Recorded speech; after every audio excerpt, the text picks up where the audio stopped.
after Young Turles, I asked the composer Hans Werner Henze whether he would do the music for the film.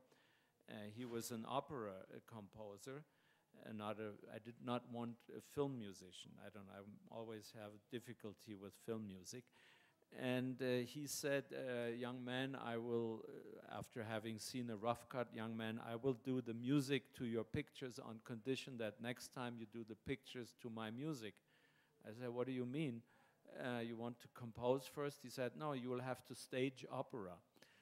And that's how come I staged Henze and Janacek and Puccini and Shostakovich and others.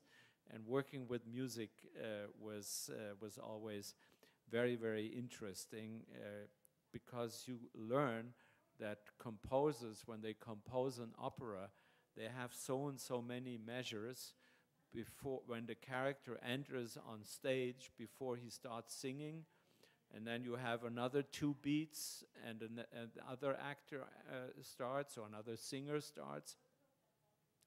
Meaning the whole thing of actors who are always too slow can't happen in opera. You know, the actor would always tell you, well, I don't feel it, but I need this transition here, and otherwise it's not there. And so that as a director, all you can say to actors is basically 2 words. Can you do it faster and funnier? Well, in opera, you don't have this problem because it's all written, it's all measured. And only if they hit the measure, if they are on the right beat, then and they hit also at the same time the right note, then in the audience you get goosebumps and you are touched and the emotion comes across.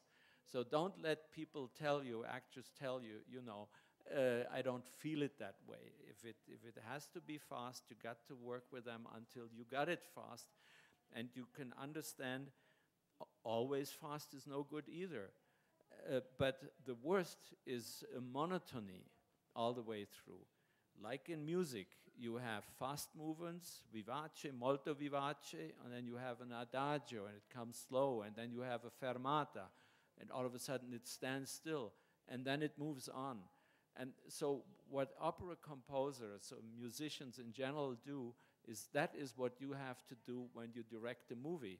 Not later in the editing. It has to happen on the set.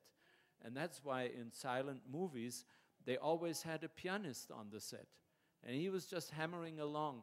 First of all, that gave the cameraman the rhythm to turn the manivelle, or whatever it's called.